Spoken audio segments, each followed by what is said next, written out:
Hello, everybody. Welcome back to English Champion. This is the 50th podcast recording on this channel. I'm glad you're here. I didn't mean to make it anything special, but this is going to be one where I'm sure I ruffle a lot of feathers. I know I sometimes say some things on here that make people upset. This one's going to make even more people upset. So strap in. This one's going to be a rough one. I'm going to do my best to be charitable. I'm going to ask the people that I'm talking about here in this episode to reach out to me, clarify for me where I may have gone wrong.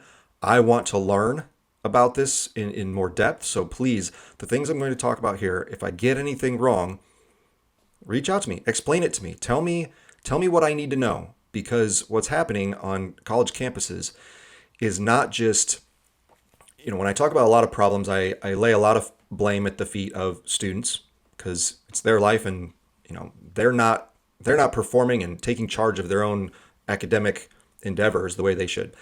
I sometimes lay it at the feet of teachers. We need better teachers at all levels, but sometimes it is a teaching problem. And of course, I lay a lot of the problems with college at the feet of administrators because they oversee things that are often just really bad ideas, and they just don't understand the complexity of the problems they're trying to solve. And so I give them a fair amount of criticism. However, there's another group that I'm not familiar with, and it's because in all my years in education, I never thought about these folks. And I recently started learning a little bit more about them, and I'm going to make some generalizations. So I can't possibly know every single thing about all of these organizations, but the higher ed consulting industry is an interesting one. And I'm going to argue here that I think they, in an effort to try to help various universities, might also be part of the problem. And there's a couple of specific reasons for that. Again, I'm gonna generalize and stereotype a bit, but I think I'm probably right about this. And again, if I'm wrong, you tell me. I'd love to know where I've gone wrong. So, how did all this begin? Well, about a week or so ago, I saw some posts online, and someone had posted a list of the top 50 higher ed consulting agencies, and was very promoting them. Like, hey, here's these great companies. If you're a school who needs help, reach out to them. And I couldn't resist. My own little snarkiness had to come out. And I wrote underneath, I provided a comment and I said, am I the only one seeing the irony here that we have all of these supposedly great consulting agencies for higher education, and yet higher education has never been in a worse place than it is right now? Like, schools are closing. The education itself is a disaster. People are losing trust. Kids don't want to go. Parents don't trust the schools. It's a mess. And yet we have all these consultants who are apparently offering such great advice to all these schools, and yet schools are going down the toilet one by one. So, I said it nicer than that, but I was like, isn't it ironic that we have all these agencies and yet higher education is kind of a disaster right now? And so that started a little bit of a conversation. Someone replied and just asked, well, why do you think that is? And I didn't really know. Again, I'm not really familiar with that industry. I've been in the classroom my whole life, so I know that perspective. And I said, well, I think there's probably a variety of reasons. My guess, based on some of the other things I've talked about over the last 50 episodes, is that you have people in the world of consulting as well as administration who don't know very much, if anything, about how actual 19-year-olds operate in a college environment. Those folks sit in offices that are very distant from the day-to-day workings of the school, especially the academic environment, which is what matters the most because it's a school, right? Whereas we teachers, I'm not saying we have all the answers, but we're much more close to the problems that go on a campus than anyone else, because we're the ones who see the kids every single day in the academic context. So I just said, I think there's just a lot of people who don't understand the realities of how kids think when they're at college. Some teachers might not know either, but I do because I've been in the classroom with them for 20 years. So that I started with that. I think that's part of the problem. There's probably a variety of others, but there's too many people who are at a distance and think of college and the students at the college in just sort of a systems idea. Like, Kids are just numbers you plug into a system, and if you just run the system right, you'll get good outcomes. And that's just not how it works. People are way more complicated, and if you're not thinking about the people component of your specific university, because that's the other level of complexity here, is that, well, every university is different, or at least many of them are. You can't treat a 60,000 student state university like you can a 2,000 student private university. Those are two wildly different things. They draw wildly different students. They draw wildly different faculty. They function in their communities very differently. Like, they're just completely different. And so what these higher ed consultants, as well as many administrators, do is they're like, well, a university is a university, a student is a student. We just need to get the system right and it'll all work out. And again, that's just not how it goes. Those of us on the ground level who deal with the kids every day, we have a much different story to tell you, but it doesn't seem like anyone wants to listen to the faculty story. And so, as I just sort of quickly summarize it, I think that's what's the problem. Too much system thinking, not enough people thinking, and too many people who are distant from the actual students and what they are, how they're acting and what they're believing when they're in their classes. So that prompted a reply from another person. She said, I disagree. I've been a consultant for many years, and most of the people I know at our agencies are seasoned educators. And the problem just comes down to the fact that we can't provide every solution for the university when they come to us. And often if we do provide something, it doesn't mean the university is going to do it. And so, ultimately the university is responsible for the things they do. It's like, yeah, fair enough. I completely understand that. You're not to blame for what a school chooses to do. That's up to the president and his staff to make those decisions, I guess. But it's also a bit of a cop-out where you can be like, they didn't listen to us. That's why everything's a mess. Well, they keep coming back to you. So clearly, the mess is continuing to perpetuate itself somehow. But I also questioned her idea of like, well, most of us are seasoned educators. And so I went and I was like, really? Is that the reality? So I went and looked at her bio, and a couple other people had like thumbs up, her post. And all the people who agreed with it and who are kind of part of this thread, when I clicked on their bios, almost all of them were EDDs. I'll talk about that here in a second. And almost none of them had any real classroom experience. They got their EDD and were immediately in administration. And then they got out of administration and went to consulting.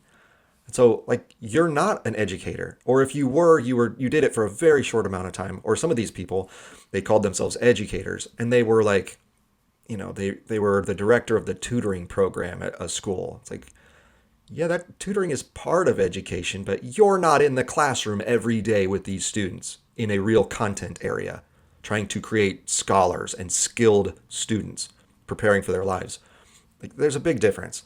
So again, there's a disconnect when we say people are educators. Like, well, there's a difference between people who work in education, people who are in staff positions in education, and people who are actually teachers. Those are very different things. And the idea of seasoned, like, well, yeah, you worked there for 30 years, but again, you weren't teaching for all those years. So that's what I started noticing. I was like, oh, is this a trend? Is this something that's beyond just these couple people?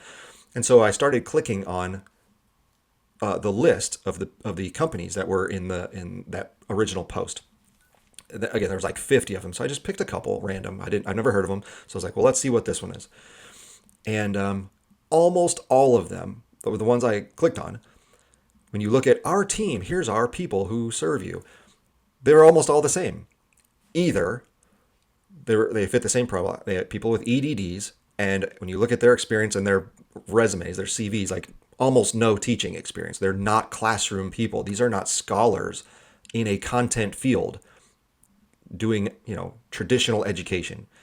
They just worked in education. They're like director of student life, vice president of admissions, and like all these previous titles. Like, yeah, you've just been a lifelong administrator, and now you're taking whatever you learned from administration and just going to advise other administrators.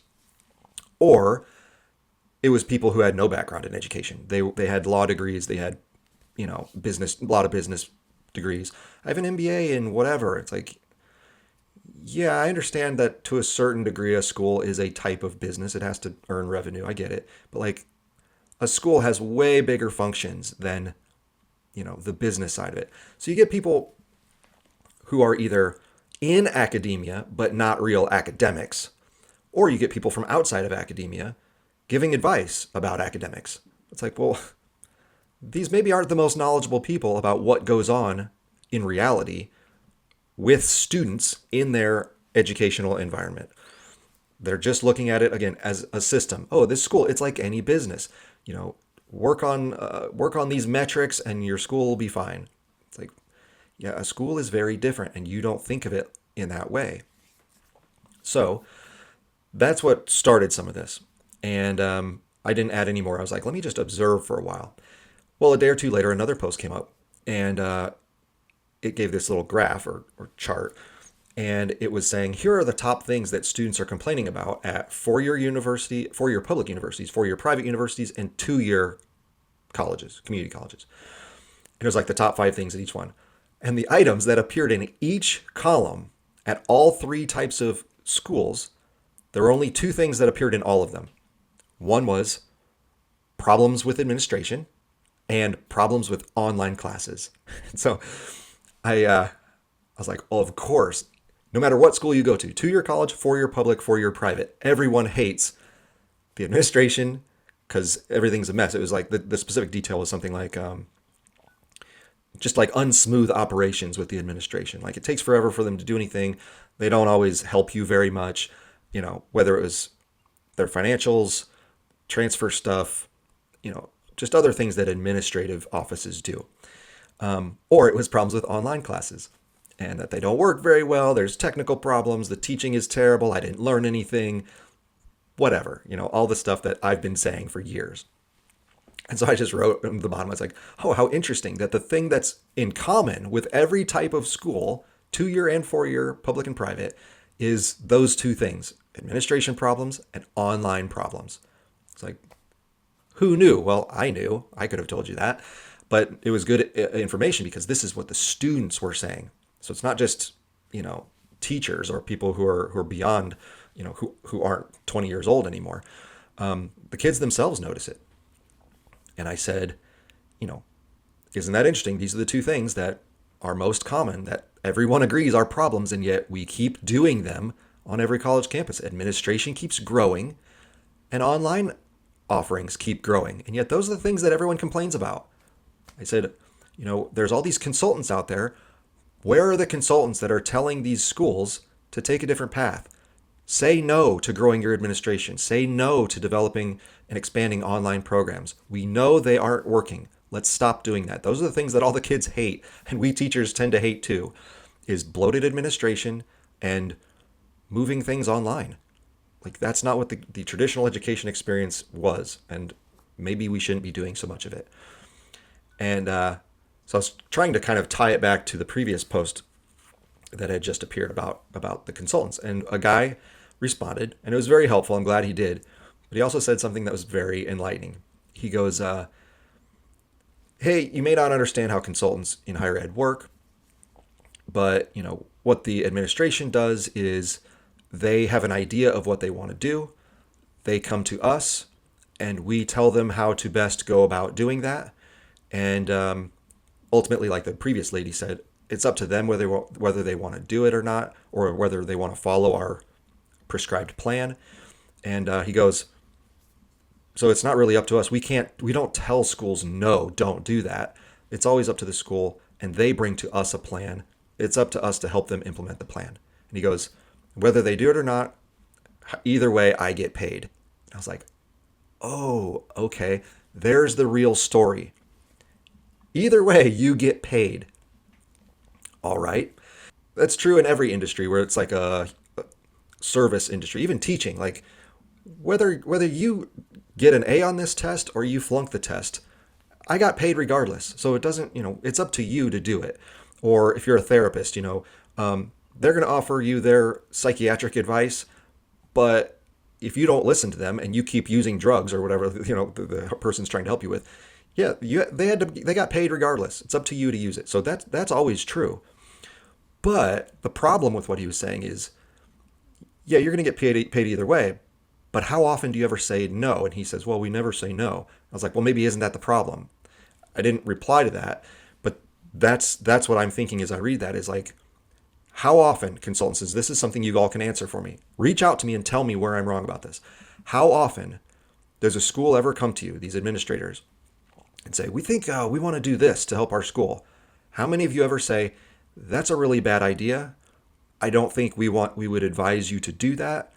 If you want someone to help you with that, that might be something you have to go talk to someone else about, because our official stance on this is that's not good for your school. You shouldn't do it. Okay, how many of you have ever said no? Or is it, well, we'll go along with whatever they want, because after all, that's how we get paid. So therefore, do you care about education? Do you care about universities? Do you care about students? Or do you care about your consulting business and getting paid? Now, again, I understand that is your job, is to have a business and make money. But again, those of us in education who are truly educators care about much more than that. We care about the state of the university. We care about these kids actually gaining wisdom about our cultural values and sometimes getting skill development for their future career. That's what we care about. If all you care about is, well, I'll give you some advice, and whether you use it or not, whatever, because I get paid anyway. Because that doesn't sound like you have the student's best interest in mind. Because there's all sorts of things, as the students were just saying, that are actually bad for students, and we keep doing them. Bloated administration, further online and tech programs. Like, stop doing those. Where he was like, well, we offer best practices. And it's like, again, you're not an educator. You don't understand best practices. Best practices are highly context specific. What might be a best practice in one environment might not be in another environment. What might be a best practice at a 60,000 student state public university might be not good practice for a 2,000 student private religious institution with a certain ethos and certain degree programs they offer. Those are two very different things. And if you think, oh, there's just one system, there's just one best practices, it means you don't understand education, because that's not how it works. Different people need different things based on the environment they're in. And so if your whole outlook is, well, yeah, I'll give you advice, whatever, as long as I get paid, you might actually be harming schools. The additional problem with this is, as I've said 1,000 times, who are the people who are generally in administration at these universities? Generally, they are people who are not part of the classroom. They're not. They are from the business world, or they've been career administrators. Yes, some have been presidents or professors, and then they kind of transition to high-level administrative roles. And those people I don't have much of a problem with generally, because they actually did it and they know what they're talking about from a faculty and student standpoint. But that's not as common as you think.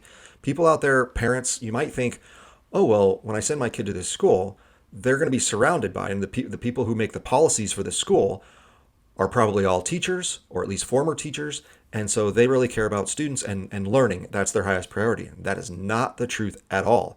Many, many, many universities are led by people at the president level, even the vice president of academics level, but then especially at the enrollment, marketing, student life, all these other administrative roles. Many of them have never been teachers, or they were teachers for a year and then immediately were like, forget this, I'm going to go be an administrator. So they don't have any real investment in the classroom. And again, I'm not saying all those people are bad people. I've known people like that, and they were great people and they were great leaders and great administrators. However, I've also known the vast majority who fit that description, again, who didn't really have a professor background.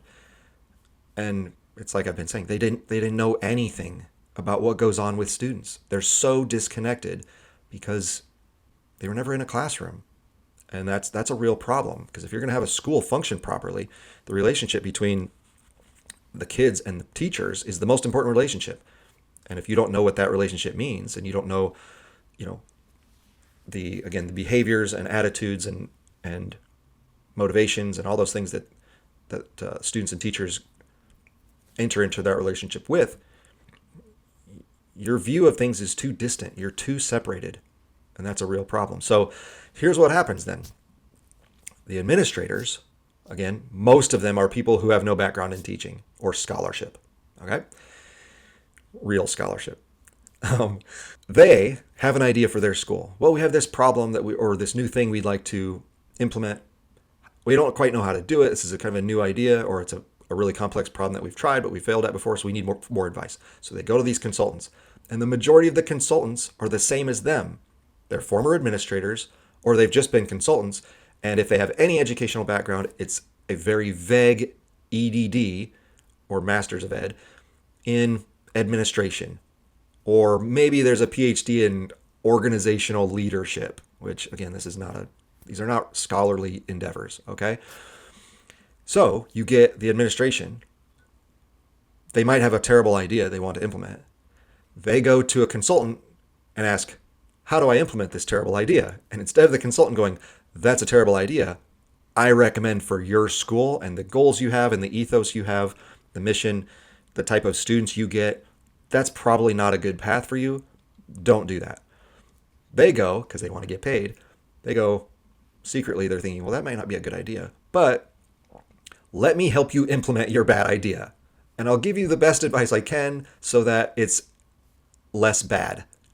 But it was still a bad idea. And so then they implement the bad idea, and who knows, maybe by good fortune it ends up actually solving whatever problem they had.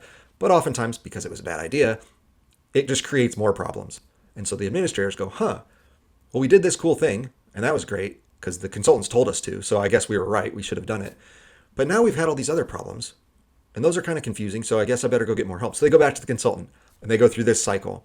And so it's this echo chamber of administrators and consultants, neither of whom have any knowledge of the classroom and the real academic work that goes on at universities, because they're all separated up in their fancy offices, and that they're implementing policies for all the people who actually make the academics work, the students and the teachers. So this is what I'm proud. I might be generalizing because, again, I didn't look at every single consulting firm. Maybe there's a magical consulting firm out there who's just former professors and scholars like me who have been doing this for 20 years, who are known as being excellent teachers, and they're trying to help these universities get on the right track, and they're telling them no, and they're saying, look, you better get your stuff in order because you're doing all sorts of things that are messing up your school. Here's how you need to fix your school. Instead of going, yeah, that's a terrible idea, but we'll help you implement that bad idea because then you can pay us. So maybe there's one of those out there. If so, please let me know. I'd love to talk to you. But that's what I see is happening. So when I talk each week or however often I do these podcasts about the problems on university campuses, yeah, sometimes it's the kids. Sometimes it's the teachers. Sometimes it's the administration. But now that there's also another level to this, there's also these consultants who might try to do good. I hope they are. But even unwittingly, they might also be harming the universities. And no one's doing anything about it because the same people just keep getting promoted and going into these same positions. So it's all the same people. They just talk to each other and they just echo back each other's bad ideas. And the best you can hope for is, well, we have this bad idea, but we're going to do it in a way that's as least bad as possible. How about just don't do it? How about have a better idea? And then maybe your university wouldn't be in bad shape. So back to my point about EDDs, okay? So I don't have a problem with EDDs. I have known many. I've been colleagues with them, and they've all been great. And the reason I got along so well with those EDDs is because they were in the classroom. So if you're an EDD or a Masters of Ed out there, and you're an actual teacher, great. I have no problem with you. You're using the information about teaching that you received in your academic program to implement and to pass on to other students. But too many, as I've been saying, too many go get those degrees without any concern for actual education. All they care about is the systems. They care about the paperwork. They care about getting a high salary for not actually having to do any teaching. And those are the people I have a problem with. So for those with EDDs, I'm not criticizing all of you. I'm just criticizing the ones who basically went and got a very easy degree. EDDs and Masters of Ed are some of the easiest grad degrees to get. They just are. All the research shows that. So I'm not just putting them down like that's just the facts of it.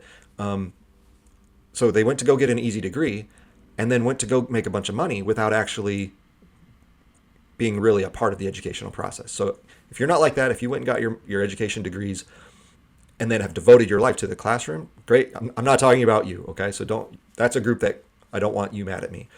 I just have a problem with all the people who went and got EDDs or PhDs in some version of administration or leadership or whatever these things are, not scholarly fields, and hold tremendous influence over academia who actually don't know anything about academia.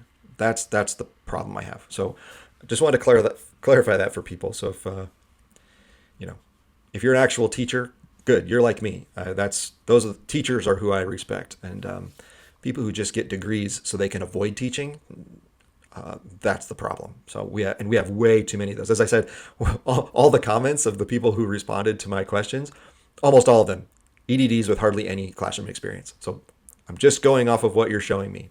So let me give you an example of how this works. I used this metaphor in my last video, I think, or a couple of videos ago. So I'm gonna use it again, but I'm gonna explain it just a little bit further with the topic we're talking about here. Okay, let's say we have a factory, all right, and we make little wooden toys. All right. And the boss of the factory, the administrator, is someone who knows nothing about toy making. Okay. He got the job from his dad, who was the founder of the company. And so he just plopped him in as the president and CEO now. And so he sits in his fancy office way away from the assembly line and oversees the production of the company that makes these wooden toys. And even though all of us are expert toy makers, we're making these toys, and either right when they get off the assembly line or halfway through the assembly line, or the first time a kid opens the package and starts to play with it, it breaks. And let's say 50% of the toys that we're making are breaking. And so the head of the company comes in and says, boy, we're really losing a lot of toys here. We need to solve this problem. Let me go hire this consultant to give us some advice on how to solve this problem of our toy breakage. And so he goes and he says, hey, I need to solve this problem. What do you think? And the consultant goes, well, you should hire several quality control people and increase the number of supervisors you have so they can stand behind the toy makers along the assembly line and make sure they're doing the right thing. And the quality control people at various points of the process will do a stress test on it. And at the very end, they'll test it again and again. And again, you need some supervisors to oversee all of that. And you probably need someone to do some record keeping on tracking this better. And so you need to hire this many people and implement these many processes. And, that might help you with solving the problem of breakage and have better quality toys at the end of it. You go, okay, great. So that's what they do. They spend all this money. They increase the time it takes to make the toys because you have to have all these people checking on it now. And they're tracking things along the way, and then they report to a supervisor, and they got to write a little report, and then they report to the boss, and he looks at it again, and maybe it works, maybe it doesn't, but maybe at the end of it, you still have a lot of breakage. Well, what do you do then? Well, the administrator goes back to another consultant we're still having breakage. What do we do now? And they just keep repeating the process of seeing a problem, not quite understanding why that problem is occurring, and so you go to get advice for it. And then you implement all these programs and people and hiring that require a bunch of money and time. When if you would have just asked the people who are making the toys, hey, why do you think we're having so much breakage? I know you guys are good toy makers. You're good with putting these wood toys together. Why are we breaking 50% of the toys? And the professional toy maker might go, it's because these toys are made of balsa wood. The materials are garbage. Let's use mesquite or oak or whatever a much tougher wood is, and then they won't break. That's all you have to do. Get better materials. So all you would have had to do to solve the problem is ask the people who are most familiar with the materials at the lowest level, and they're experts at what they do. Ask them, how do you think we should fix this problem? And instead, they don't do that. In a parallel to an education environment, the administrators don't ask the teachers, The teachers aren't the ones offering these advising roles. Instead, they go outside to other people who don't know about toy making, who just want to implement systems, who just want to spend money on more administration and people who oversee stuff. When all they would have needed to do is go, hey, we seem to be having a big problem. How do we fix this? We'll get better material. And in the education world is get the right students. When we bring in students that aren't a good fit for our company or our school, then they don't stay. They can't last. They flunk out. They go a different path and they don't make it to the end. That's a problem. So get better students who fit our school better. That would solve it. So this is what the schools do is a school has a 50%, dropout rate or whatever, transfer rate. So no one stays at the school.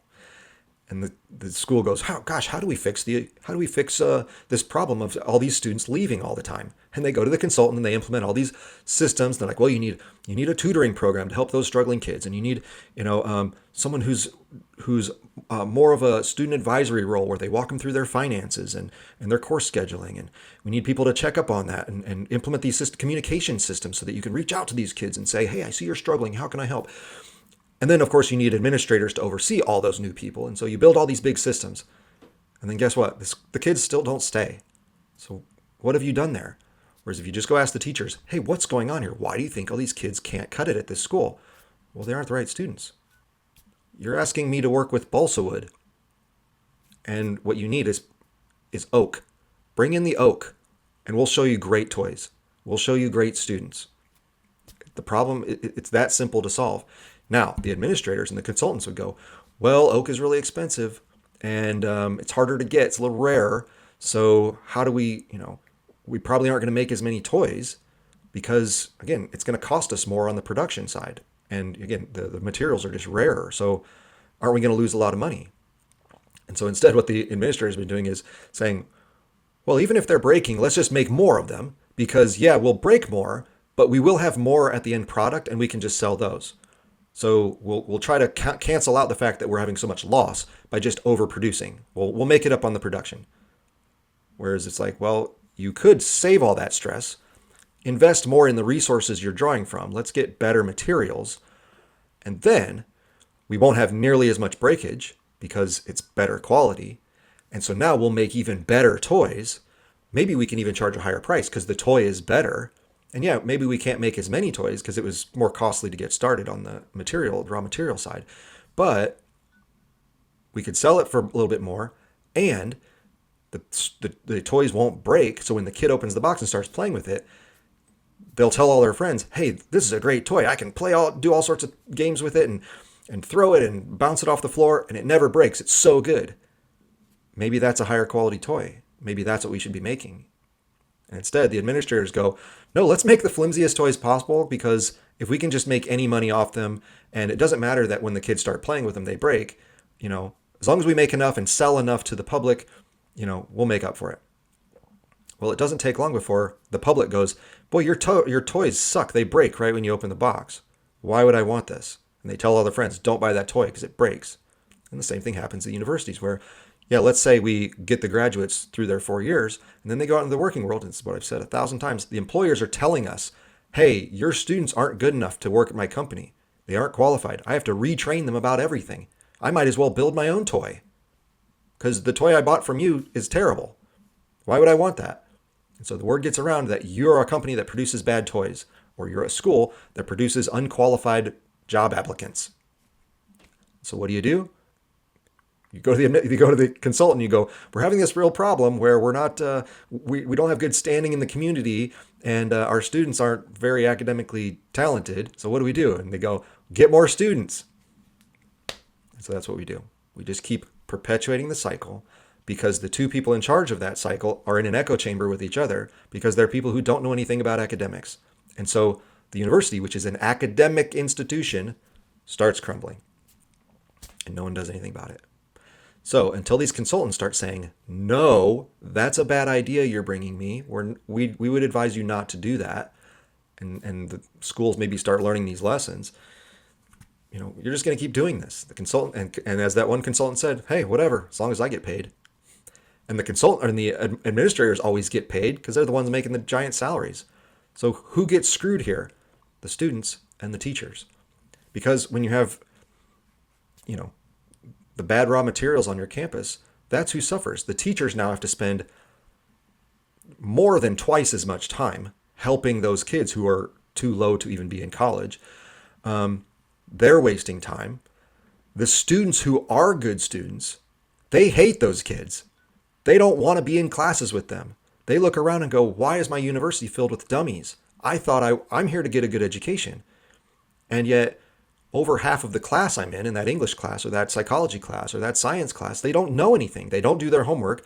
The teacher tells us to get in groups and do this activity. They can't do it because they're too dumb. The students hate it. The teachers hate it. And yet that's what the school keeps doing because administrators go, well, the consultants told us to. We need to raise revenue and continue growth. Meanwhile, the people who care about academics the most, the students and the teachers, hate the whole thing. Everyone's frustrated, but no one listens to us. So that's what happens. So, like I said, there's all sorts of factors that have gone into this decline of universities in recent years. But we need to add to the list consultants who, again, may not be giving very good advice to these schools. And it's like Thomas Sowell's quote, where he's one of my favorite people in the world. He said, it's very dangerous to put decisions in the hands of those people who pay no price for being wrong. That's the problem. Administrators don't pay a price for being wrong. Consultants definitely don't pay a price for being wrong. Who pays the price for bad policies? The teachers and the students. They're the ones who have to deal with the other bad students or all the other problems that go on at the school. They're there trying to do scholarly things. They're there trying to improve themselves for their future. And yet the school, because of their misguided goals, policies, whatever they're trying to implement, mess everything up. And now it makes it more difficult for the students and the teachers, makes them more frustrated, makes them not want to stay there. And then you have the same problem. Now, not only are the bad students not surviving because they flunk out or they just choose not to keep coming back to school, the good students leave too. And so now the retention and graduation rate is even worse. So you just keep doubling down without getting to the root of the problem, which is at the beginning of the factory assembly line. You need better materials. Focus on the materials that are right for the company you're running and the product you're trying to make. And then you'll at least be honest in the marketplace. And you won't be trying to fool people with a broken balsa wood toy that isn't good for anything. That's not helpful to anybody. We need to have the administration listening more to faculty and the people and the students, the people who are on the ground level of the education process. Instead, you just keep going outside or above, and you guys all make a bunch of money, costs the students more. Teachers don't make any more money. In fact, our salaries get flattened while everyone else gets raises, and we're the ones who pay the consequences for your decisions. So that's the problem with education today. That's one of the problems. So if we're going to fix universities in any way, it has to start with, like I say every single time, you need to find the right students for the right school. When that's mismatched, you get problems. When problems occur, administrators don't know what to do because they're not educators. And so they go to other people who also aren't educators, and they go, here's an idea, let's do this. And it often just causes more problems. Ask the people at the ground level what the problems are and possible solutions, and you never know. Might just make your school better, and you won't have to be facing, threats of closure or declining enrollments and things like that. You'll be aiming at excellence because you have the right students at the right school. All right, that's it for today. Thanks for watching episode number 50. Keep tuning in. We'll keep diving into problems in the culture and problems with education specifically in the weeks ahead. See you next time.